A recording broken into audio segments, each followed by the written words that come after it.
Hanyar koro sinanggit memanis ngrumpaka kidung-kidung gurit kang sinanggit dening para nimpuna wayang dadi tuladha wewayanganing gesang kang wijang wayang ngemu pitakon sinandi kang kabeh ora ana kang wuninga wayang wis urip nglimputi dawaning wanci lan anyekseni kahanan kang samar handulu owahing rasa kamanungsan dadya tuladha lelakoning titah kang ginubel rasa katresnan kewajiban lan sesanggeman laguning pakarti sinurung krenteking budi kang kalane cengkah jroning pangreksa banataring cipta hangunda tatasing karya kang amelung titising sedya sungginge rasa kalane anempuh dalan cawang antarane tresna lan kewajiban dinulada satriya kang momot jroning lakon tripama kawedhar mbaka sajuga miyak wiwara dharma kang anatas genturing pangesti dadya kidung surasa sang widu pamayang ing sarina saratri.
Iwang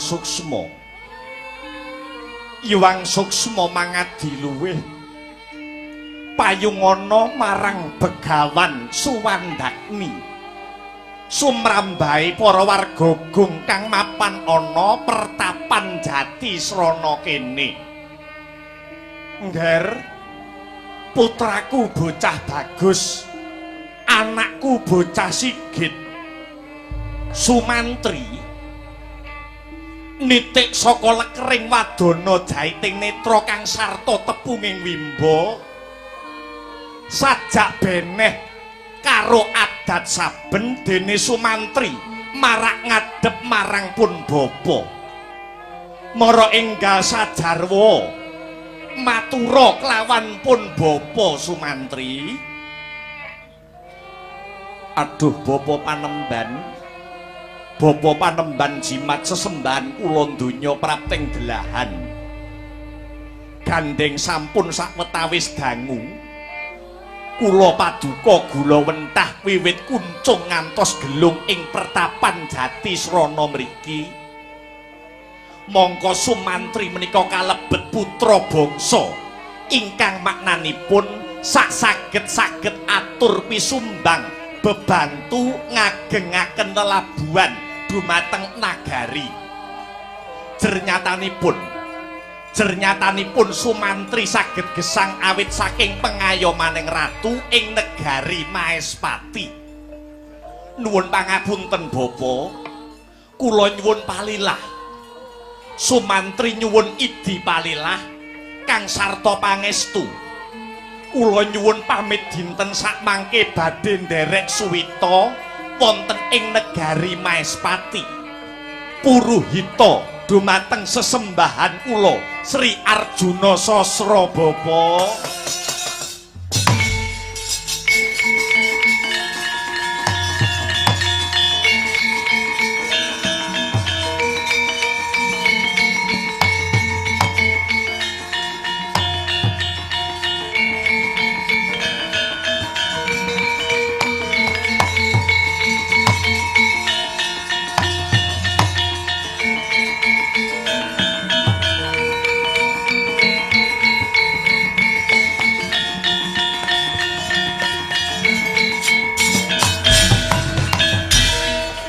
Pandhita Agarya wangsit pindha gombang ngajaping tawang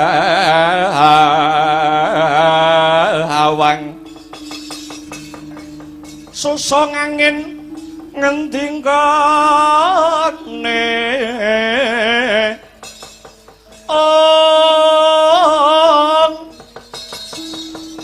miwang kaliyeng kangkung wekasane langit Jaladri isine bumbung wong-wang miyang gigiring punglu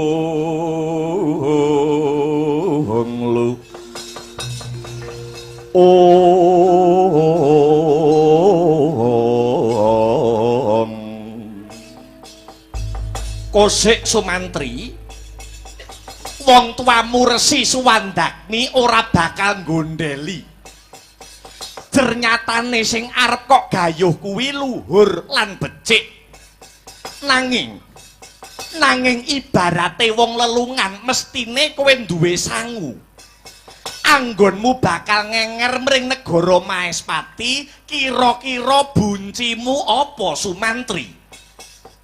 Inggih nuwun pangapunten Bapa. Ingkang tansah kula gegem, ingkang tansah kula gelung wonten sajroning penggalihipun Sumantri ingkang mlebet wonten manah kula ingkang kula gegem siang pantaraning dalu. Boten wonten sanes nenggih telung perkara utawi tri prakawis ingkang sinebat guna, kaya lan purun. Guna, kaya lan purun kuwi jlentrehe kepriye Sumantri? Setunggal guna tegesipun pinter lan mumpuni, salwiring kawruh agal miwah lembat sedaya kacakup. Angka kalih kaya maknanipun tansah angudi kardi lan nandur lelabuhan ingkang utami. Angka 3 ingkang pungkasan nuwun inggih purun maknane tan mingkuh ing pekewuh wani adhedhasar bener. Tatak tetek tanggon lila dados korban kinarya anyembuh kuncaraning bangsa lan wibawaning ratu Kanjeng Rama.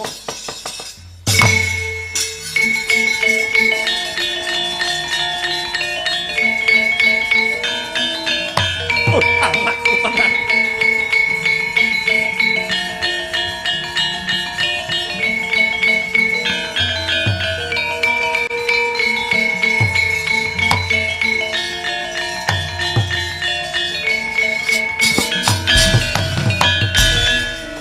Duh kula putraning son sira iku wis anci pisah lan jenenging wang iwa gulining harati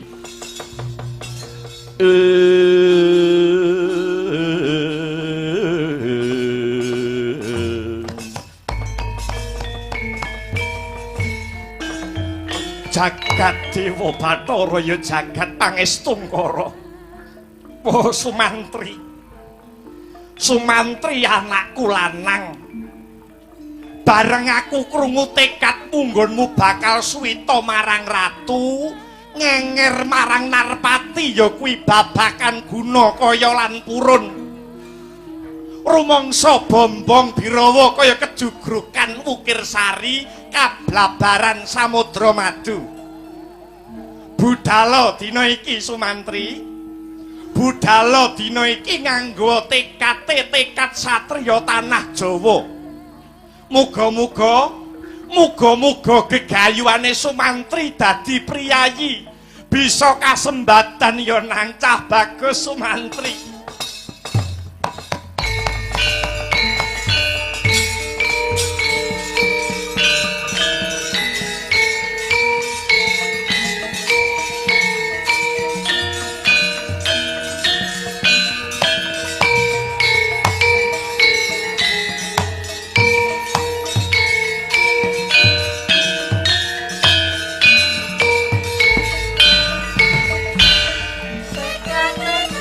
Sang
sino karta mrehtar tamtu tamtuning utama titi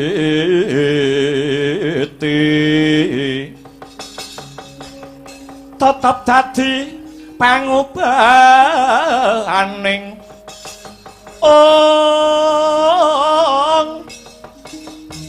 wadya tentreming ati tamtu kena tinulada yasilir wulan dadahari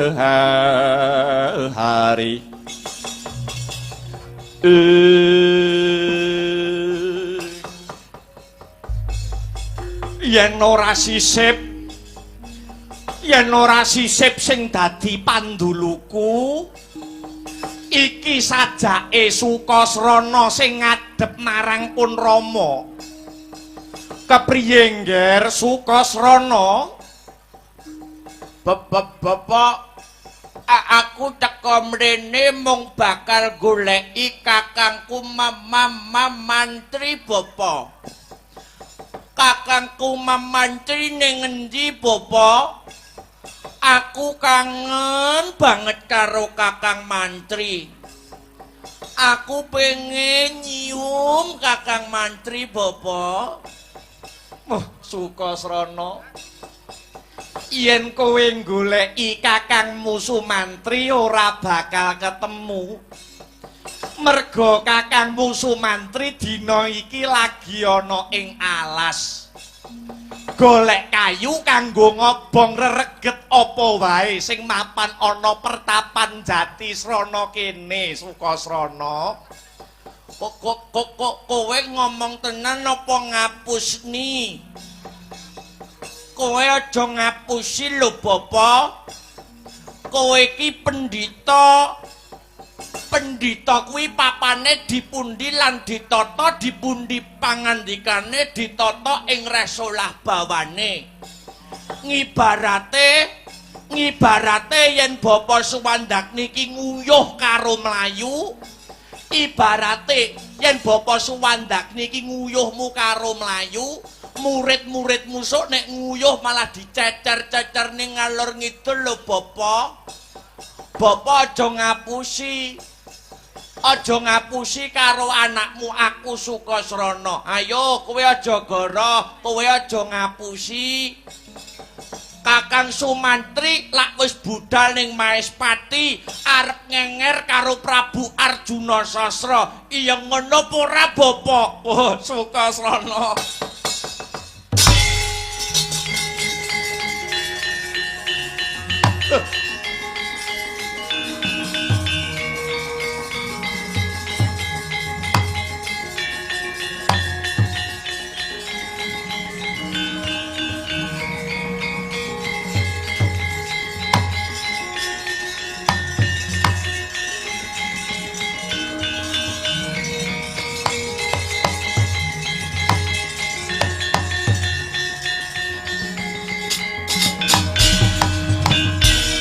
Kagiat risangkap perangu rinangkul kinempit kempit dosang retnaning bawana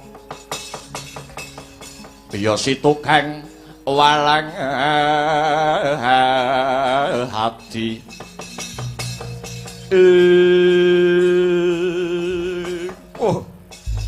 Sukasrana senadyan tata gelar Sukasrana sarwa kurang, senadyan tata lair Sukasrana sarwa cacat, nanging batinmu kebak ing kawaskitan. Pancen bener dina iki Kakangmu Sumantri wis budal ana kutha gedhe. Pengen nganger, pengen dadi penggedhe.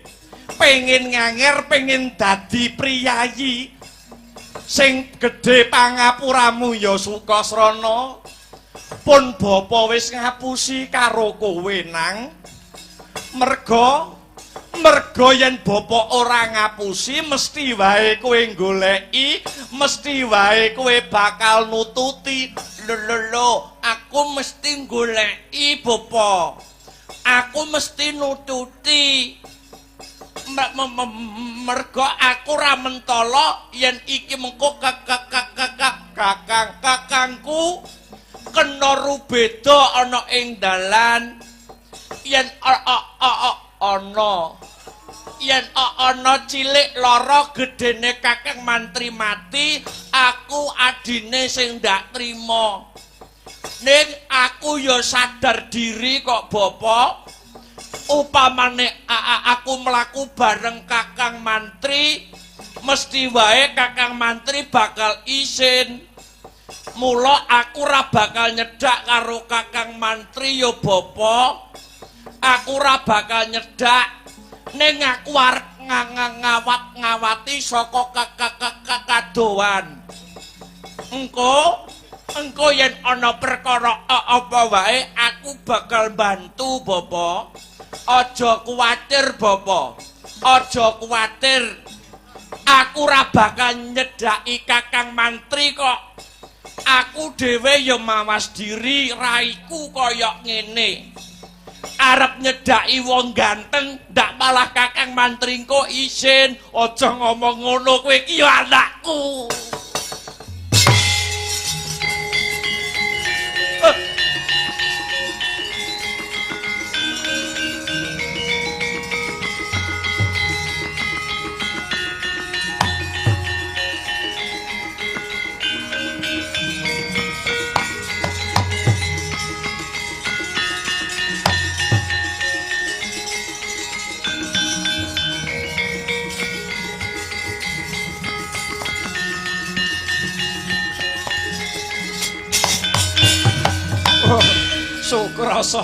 Sukasrana seklimah ucapmu parandene mentes lan pantes dirungokake ucapmu sing kaya mangkono prasasat bledek kang nyamber jantungku yen pancen kowe ora tega kowe ora mentala susulen dulurmu ning Mahespati ayo mono ya Le jiwamu kang sinatriya gawenen kinarya mamayu hayuning bawana ya Sukasrana aku njaluk pamit ya Bapak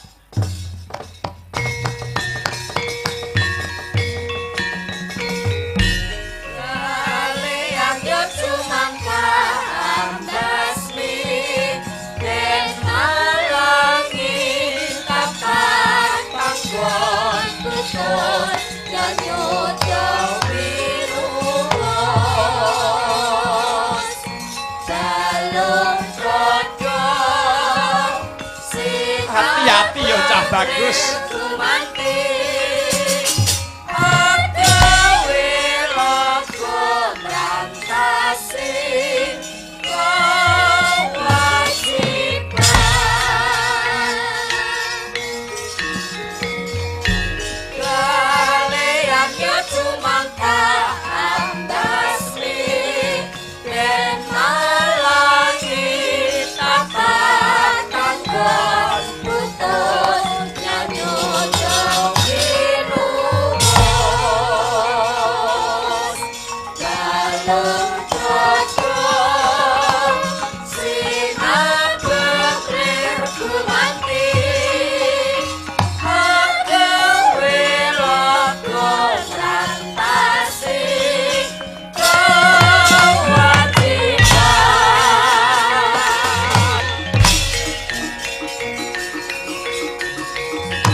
langenira sang nar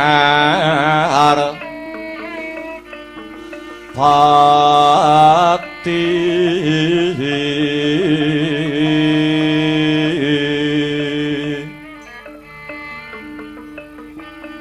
lampah hira alon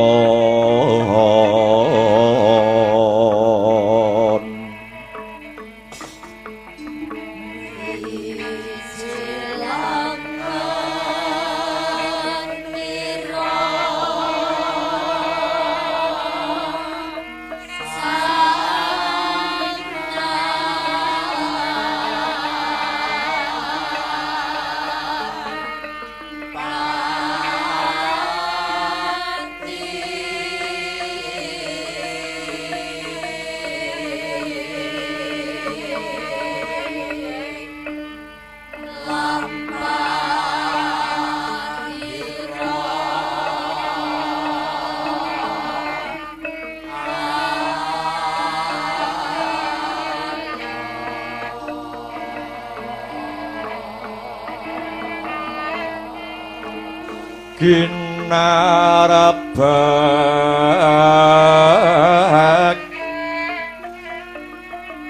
padaya yuwarna nira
Bambang Sumantri, tekadmu kang bakal nyeramakake uripmu kanggo kajayaning Mahespati. Yekti andadekake bombong birawaning penggalih ingsun. Nanging senadyan pun Kakang lan Siyadi iki isih kulit daging, ketitik padha-padha tedak turun saka pertapan Jatisrana. Nanging ingsun jinejer ratu datan bisa nampa pasuwitanira tanpa lelabuhan ingkang nyata tumrap kamulyaning bangsa miwah wibawaning Nalendra. Kanjeng Sinuwun Prabu Arjuna Sasra, jiwa raga kula sakwutuhipun kula aturaken paduka sinuwun Mahespati. Pilaur Sumantri lebur tumpur tanpa dadi menawi tan bangkit rumeksa kaluhuranipun Nalendra miwah njunjung kamulyaning para kawula ing Mahespati sinuwun. Sumantri, yen pancen kaya mengkono, yaktine ripalungguhan iki ana lelakon ingkang mahanani kuwuring penggalih bali wuring pangrasa nganti kaya-kaya winalik rasane Prabu Arjuna Sasra. Apa to darunane kaya mangkono? Karana ingsun nampa nawala saka negara Magadha ingkang den tapak astani putri Magadha ya kuwi Dewi Citrawati. Ingkang minangka sulih sarira saka panjriting kawula ing negara Magadha. Nedya nyuwun pengayoman marang panjenenganing sun Prabu Arjuna Sasra. Karana apa? Karana dina iki negara Magadha kinepung dening Ratu Sewu ingkang pinandhigan Ratu Widarba jejuluk Prabu Darmawasesa. Senadyan tata lair Ratu Widarba arsa nglamar Dewi Citrawati nanging sejatine kabeh mau mung kinarya pawadhan. Anggone Ratu Sewu negara bakal mblengket bumi Magadha sarta ngidak marang kamardikane para kawula. Mula kang mangkono Sumantri, dina iki Prabu Arjuna Sasra mbutuhake satriya.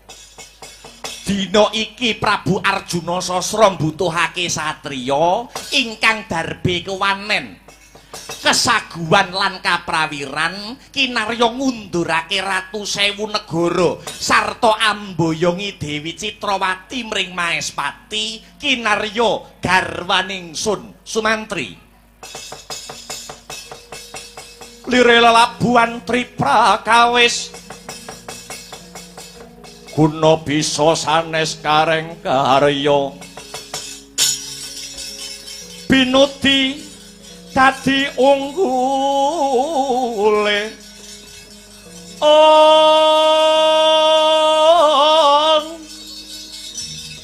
kaya sayektinipun duk bantu prang Magadha hamboyong putri Dumas katuratunipun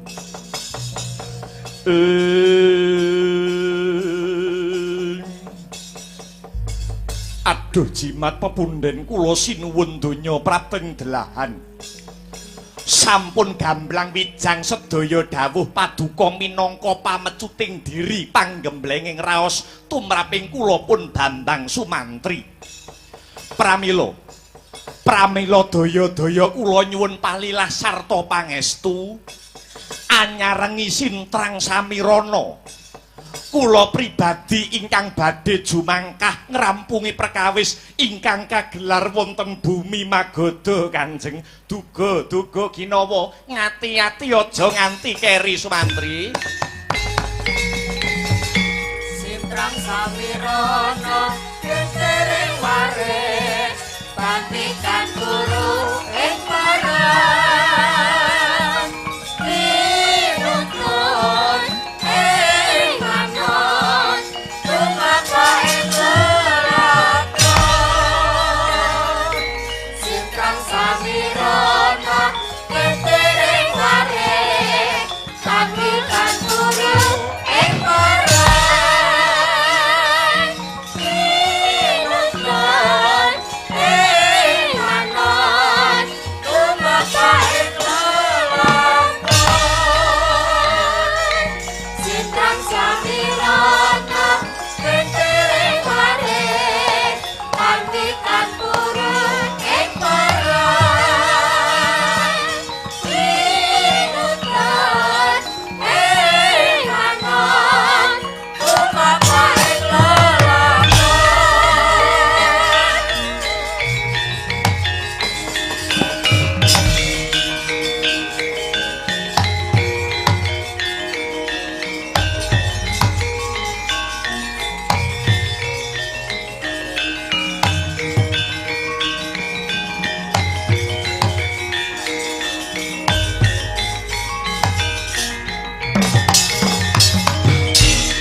Andya ingkang minuwus ingkang mapan ana ing repat kepanasan negara Magadha Nalendra Nagari Widarba.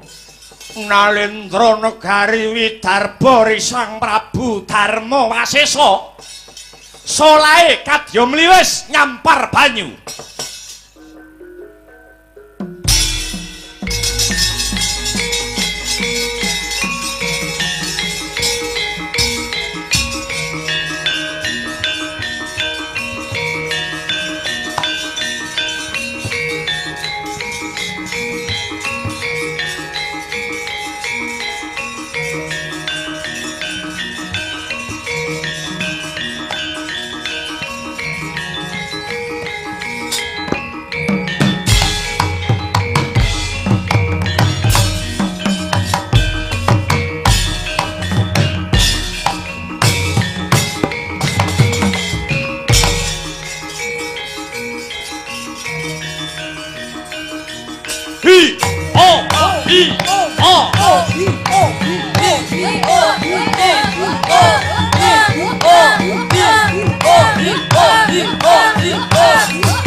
Hei.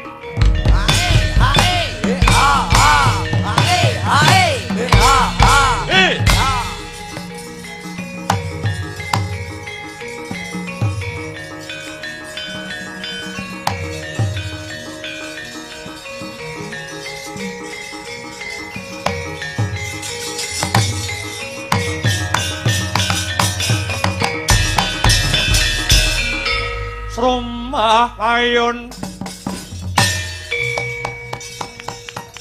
sang yaksendra pura rupa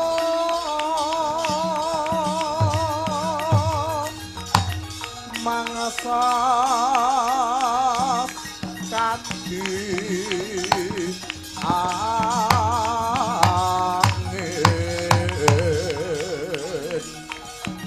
pangson palkeprapal selo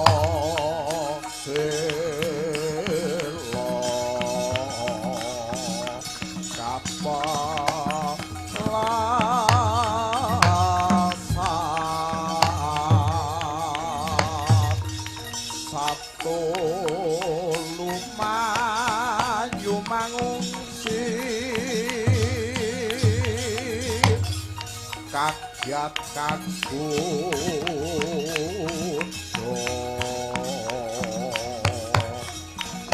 kang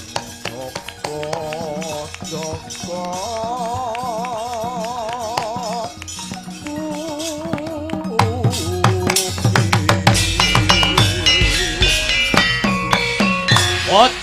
Bojleng iblis laknat padha jek-jekan. Apa iki sing jenenge Bambang Sumantri? Iya, dasar kapara nyata. Aku Bambang Sumantri bocah saka Jati Srana nitik nganggo busana ratu. Jenengmu sapa? Ratu saka negara Widarba, Prabu Darmawasesa. Ya aku iki. Mburine aku tumenggung Jaya Lengkara. Sing mburi irunge dawa jenengmu sapa? Nama saya Mr. Petro. Kamu mau apa? Sing mburi lemu kae jenenge sapa? Ditakon karo aku, Mas. Jenengmu sapa? Mburi ngelek-ngeleki rombongan blegentong. Jenengmu sapa? Apa ae sing tak unekne terakno ya? Iya. Takon karo aku, jenengku Mas Bagong. Mas Bagong Nganggo nada, nganggo irama. Mas Bagong. Mas Bagong. Ah, ngono pinter. Mas Bawor. Mas Bawor. Pinter. Mas Cepot. Mas Cepot. 100. Mas kancaku sing ning mburi antemen. Mas kancaku sing ning mburi antemen. Hamba iya. Golek palesan, Truk. Oh, kowe golek palesan ayo no. Joget dadak nganggo sekaran ngantemi kancane. Iya, kowe yo iso ae. Apa sing nduk karepake Prabu Darmawasesa? Kowe ngemping lara genjah pati wanuh mani dadi jagone wong Magoda. Nantang marang Ratu Sewu Negara. Jeleh nyawang sorot ing srengenge, bosen ngemot legining gula. Ora sah kakean bebangal para Ratu Sewu Negara cetha bakal ngidak marang rasa kamanungsan tumrape wong Magoda. Janji ora ilang tak kedhepake mbok menawa ana critane Ratu Sewu Negara tak nggo gateng sirahe.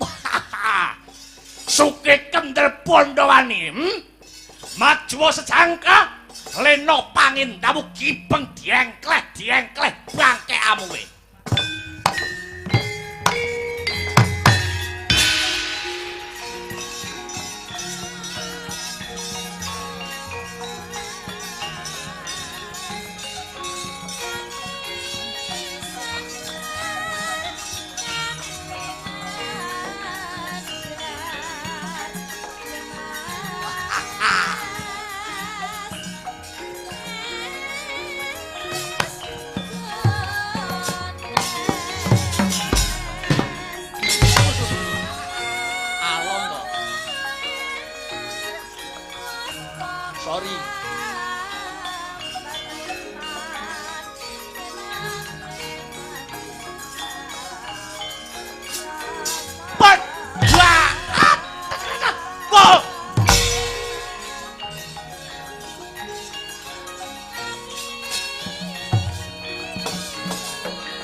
bosen urip kowe.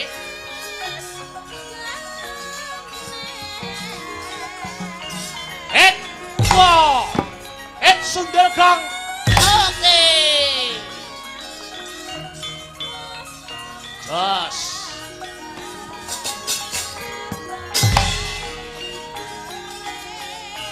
Irjian, antep tanganmu Sumantri.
Itulah kerjasama.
Mati.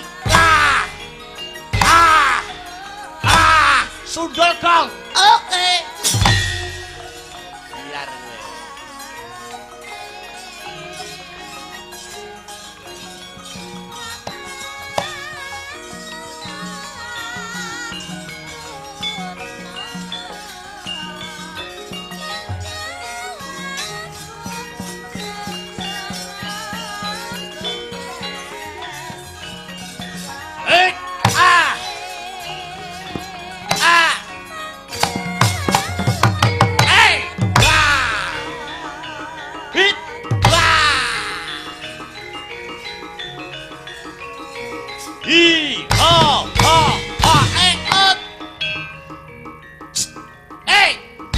Sundel Gang. Oke.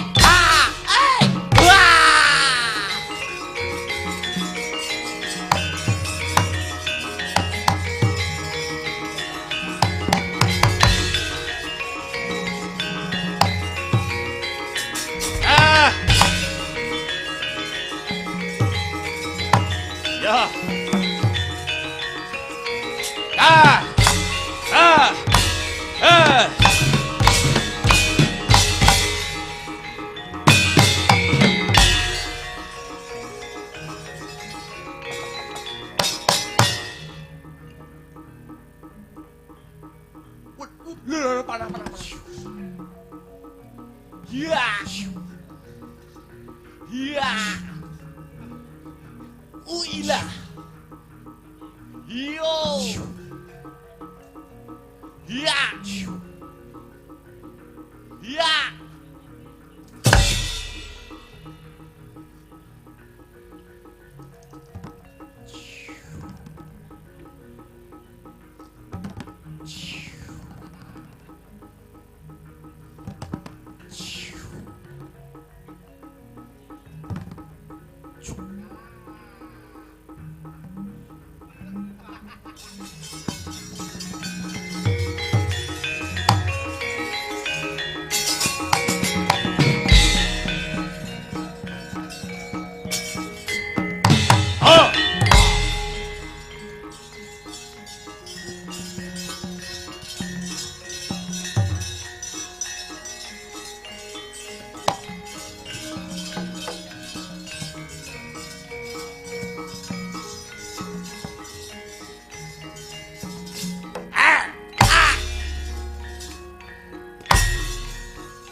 Purune sampun tetelo aprang tanding lawan Ditya Kala.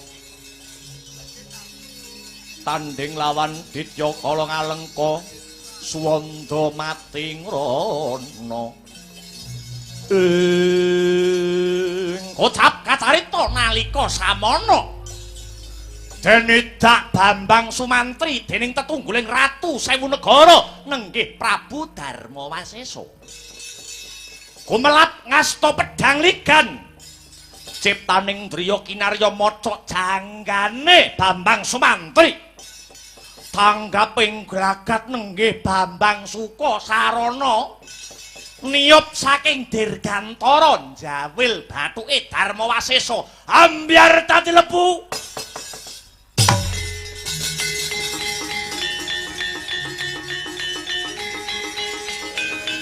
Mati kowe Sumantri.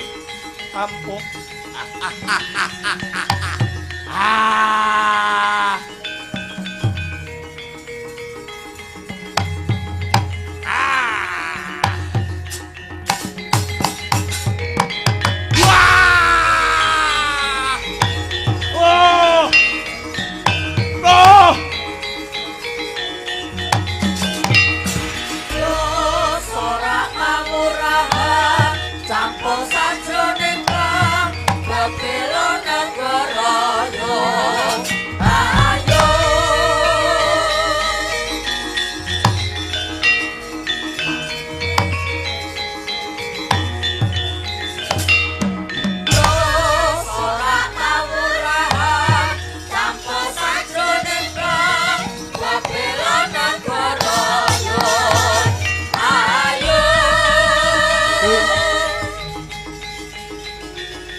Taruna Hangudya sanes para mangkasa kune dumati marsudi ing kawruh kang arep gunane bisane sambodo kapenana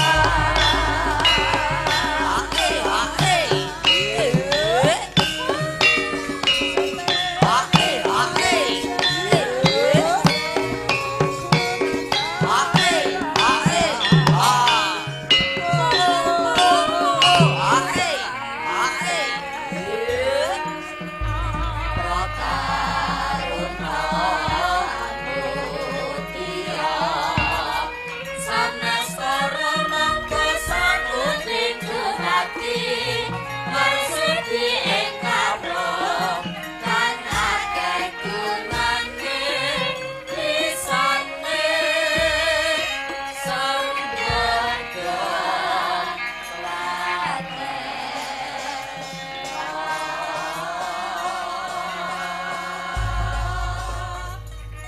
Kadangipun Kakang, adhiku sing ndak tresnani Yayi Sukasarana. Banget panarimaku ya Di. Upama Yayi Sukasrana ora mbantu nulungi kelawan pun Kakang, ndak kira wis pisah sirah kelawan badanku iki Yayi.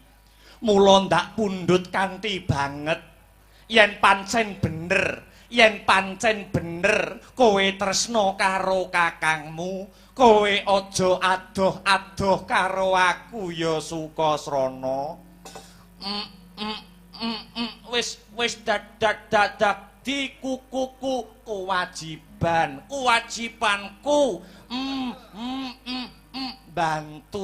Bantu kowe ngiduwa sik.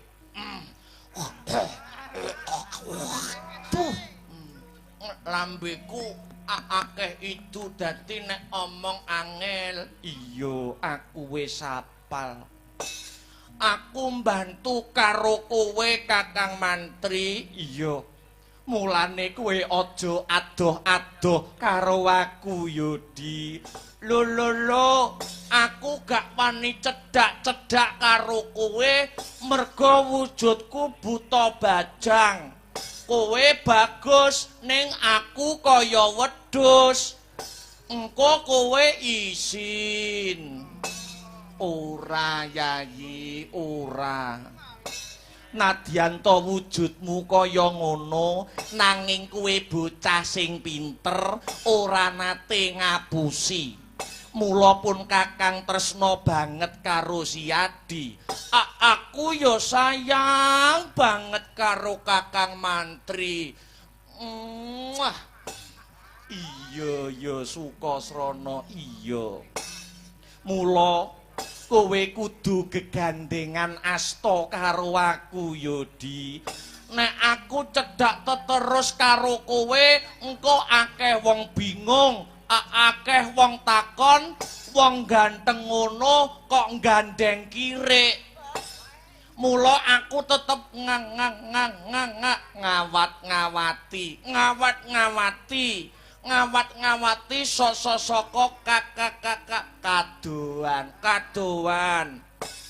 Engko yen kowe sajroning bebaya tetep adimu Sukasrana sing bakal bantu karo Kakang Mantri. Lah iya, isih siji gawean sing kudu ndak tindake sakwise nyingkirake Ratu Sewu. Pun Kakang kudu mboyongi Putri Magoda Dewi Citrawati Yayi.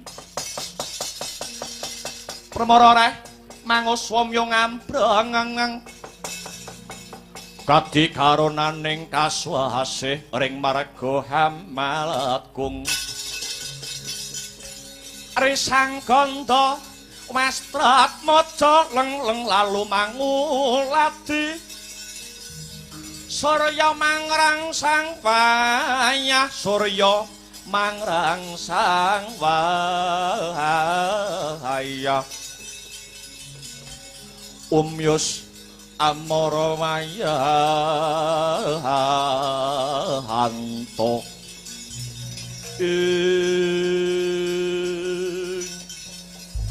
Kakang Mantri yen arep dadi abdine ratu kuwi paitane mung jujur Kakang. Mula saben astamu ngrembyah sikilmu njangkah aja nganti atimu kegubel dening rasa goroh.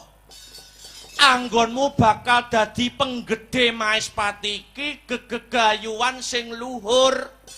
Kudu diwiwiti saka pakarti ingkang jujur. Tujuan sing becik kuwi mangkate ya kudu apik. Yen nggonmu dadi pejabat negara, niatmu kok wis reget, batinmu kekebuntel rasa milik. So yen kowe dadi pejabat tan wurunga mung arep grogoti bondo negara, gaglak duwite rakyat. Kejaba saka kuwi Wong ki yen nyanding kamulyan, duwe kawibawan, duwe kesugihan, godane mung telu. Ya kuwi harta, tahta, wanita. Basa aluse rukmi, kursi, putri. Basane wong patian rawa, duwe dingklek karo teman wanita. Iya Sukasrana iya. Muga-muga lebda ing karya. Iya, sing penting kowe tulus, ikhlas, lahir batin. Pak insyaallah mesti Pangeran bakal ngayomi karo kowe, Kakang.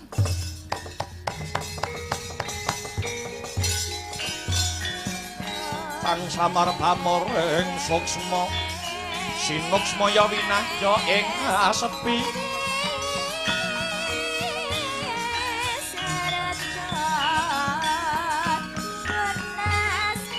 sinimpen taleng ing kalbu pambukaning warana tarlen saking ong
katan ngawruhi kang bekane tanpa sangkan Sang ijo makan wang bakari Saraswati sayekti herdayani makan sang budaya Malamun kabdulu mawek kanthi jernih puji syukur kunjuk yuwang agung dene negara Magoda wis uwal saka bebaya kisana aku minangka wakile kabeh kawula sak negara Magoda ngaturake panuwun lantaran sliramu kang pranyata dadi dutaning adil memayu hayuning jagat memayu hayuning bumi Magoda Raden. Nuwun inggih Sang Dewi, yektosipun waleh-waleh menapa kula menika saderma utusan nami kula Bambang Sumantri abdinipun Prabu Arjuna Sasra ing negari Maespati. Sang Ayu yektosipun tebih saking Maespati dumugi ing Magoda mriki kula sinampiran kewajiban sepisan dados lantaran katentremanipun praja Magoda dene ingkang kaping kalih wanter dawuhipun Sri Arjuna Sasra Sumantri pinarintah boyongi sekaring kedaton Magoda nenggih paduka Dyah Ayu Dewi Citrawati nedya pinundhut garwa sesembahan kula pun Arjuna Sasra Sang Dewi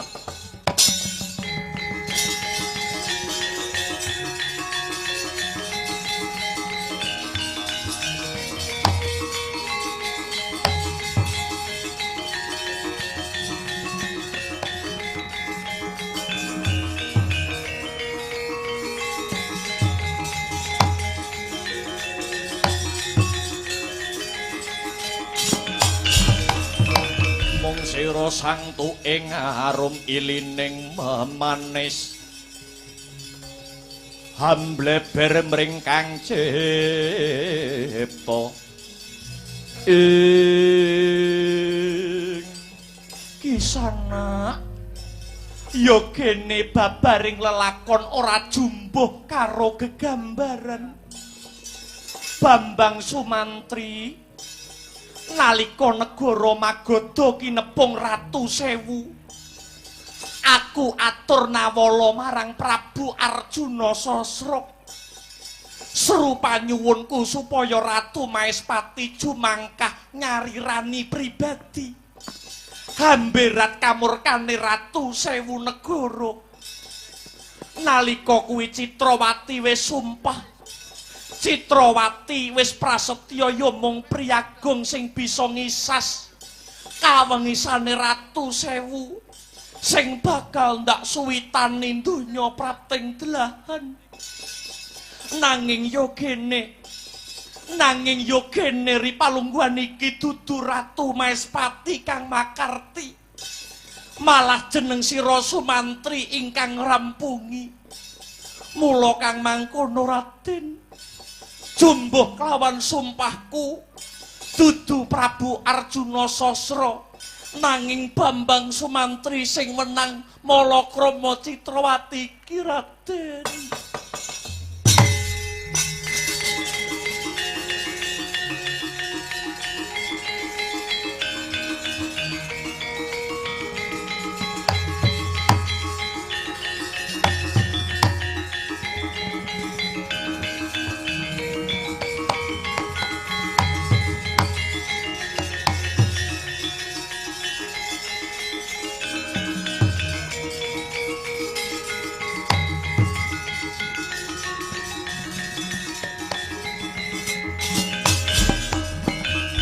Mreh mangsut narimeng kalbu butine kang den bawane wanganing Yasukarila nuwun pangapunten Raden Ayu jumbuh kalian atur kula sekawit bilih Sumantri menika namung utusan saking Maespati sulihipun Sri Arjuna Sasra nuwun pangapunten pidana menapa ingkang badhe kula tampi menawi kula ngantos cumantaka tumrap lelampahan menika Sang Dewi menawi dinten sakmangke kula mboten saged mboyong paduka kinarya garwa Prameswari Maespati aluwung kula entengaken pejah kula kinarya gandel sarta kekeset ampean paduka Raden Ayu.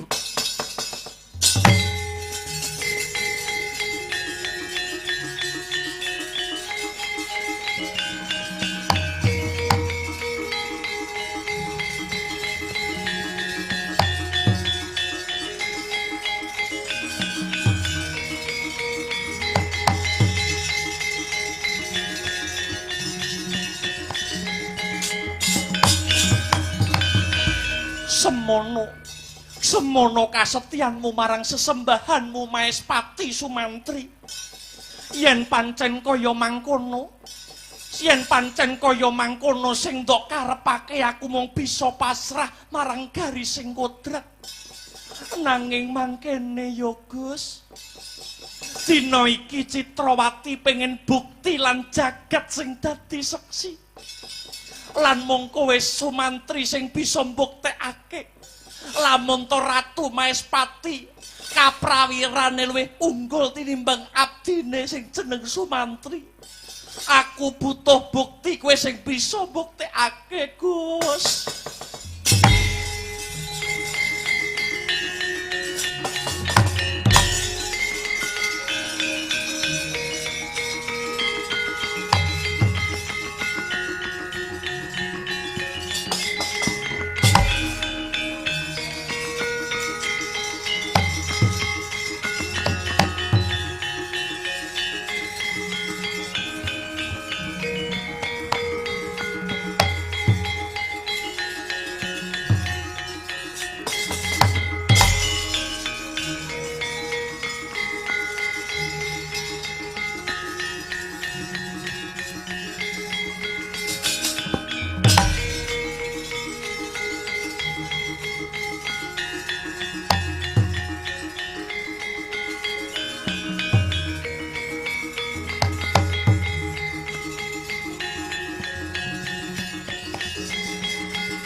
Lang-langing priya mangu mangun gong kanduhan remang lir lena tanpa kahanen lir lena tanpa kanen yen tamtu lusa yen tamtu lusa mengko sang dyah upama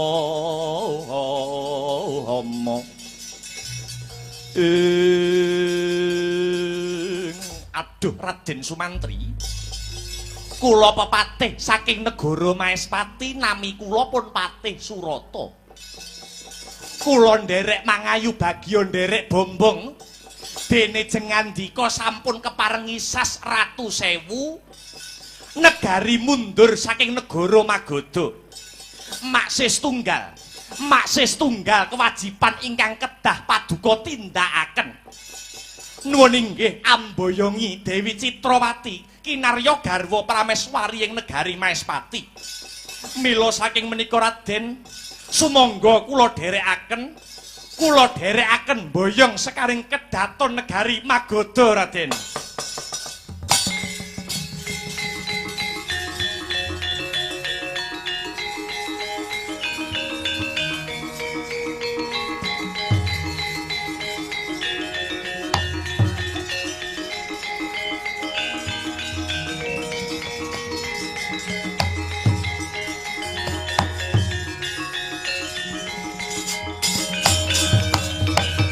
Nuwun sewu Raden Patih Surata. Kepeksa ripalenggahan sakmangke kula dereng saged sowan wonten Maespati. Cecikul manembah dumateng Sri Arjuna Sasra. Lho, lalajeng keparengipun wonten babakan wigati lan sinandi ingkang werit tumrap lelampahan menika. Kula nyuwun senjata pitulungan. Layang menika kula aturi ngaturaken dumateng Sri Arjuna Sasra. Lho, kok dadak mawi layang mangke tartamtu Prabu Arjuna Sasra dungkap menapa ingkang dados pikajeng kula Raden Patih monggo kula aturi nampi.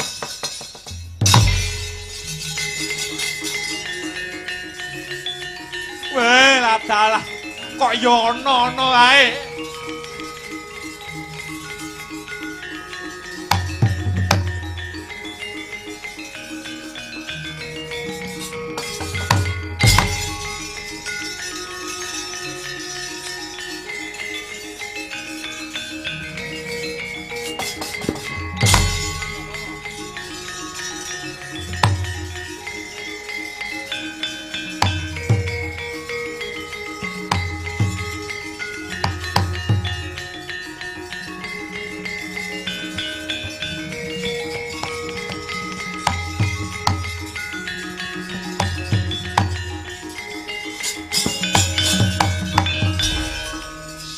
Srana lelakon kok malih ribet kaya mangkene iki kepiye to Di? Kowe ora usah sedih Kakang Badri. Lelakon kuwi adile mung dilakoni. Mestine kabeh manungsa kepengin ngajab lelakone dadi becik. Ngajab lelakon sing apik ora usah ngenteni sapa-sapa. Mergo apik lan orane lelakonmu kuwi sing nemtokne ya kowe dhewe Kakang Mantri. Oh, piye iki?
dadi adur-adur miturut anut sumarah mring Gusti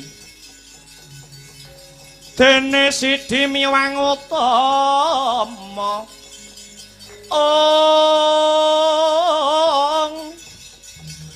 panindak ing praja adil bejo dadi bandara ora narepan mring pro abdi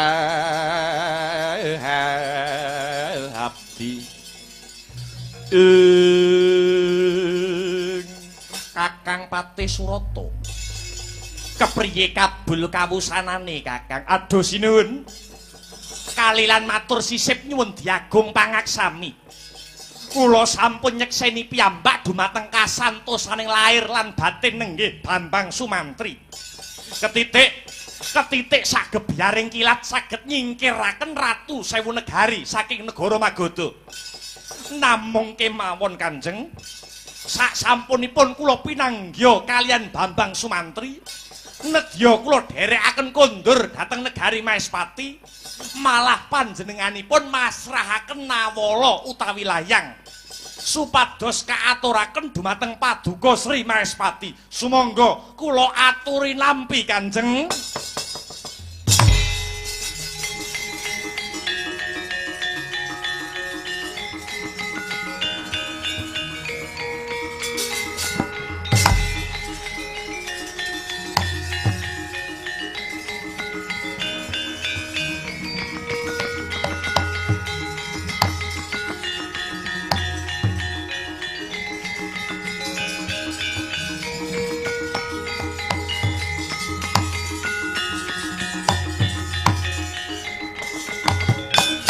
Ucap nalika samana Gyaden waos punang Nawala kalian Arjuna Sasra layang ingkang dipun serat kalian Bambang Sumantri surasaning tulis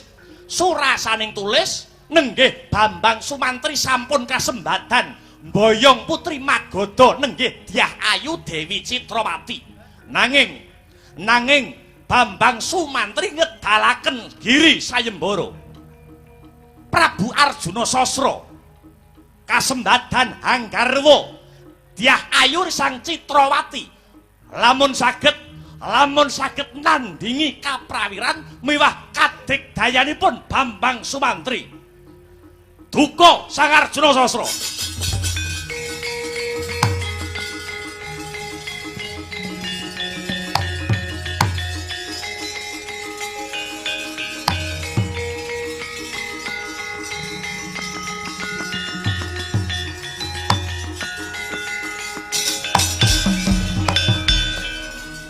Patih Surata Purwa Madyawasana wis ndak waca surasane tulis temonana Bambang Sumantri kon dandan sing ganteng Bambang Sumantri kon dandan sing ganteng tak enteni ning alun-alun Maespati ana apa iki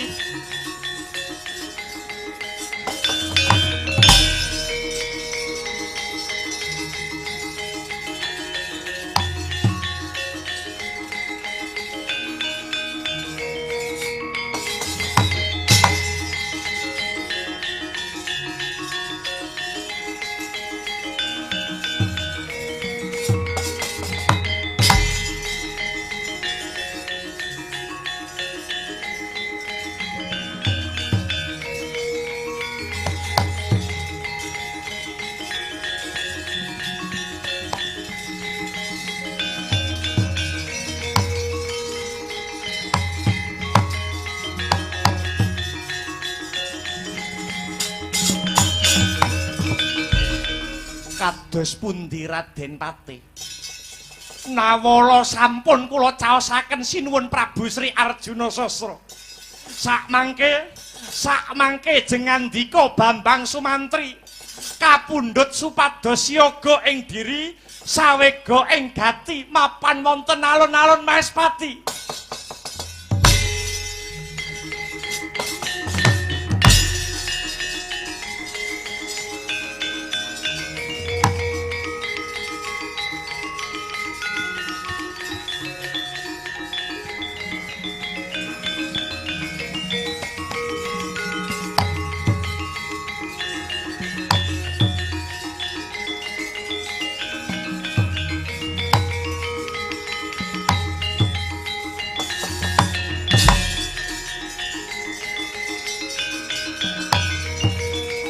mampir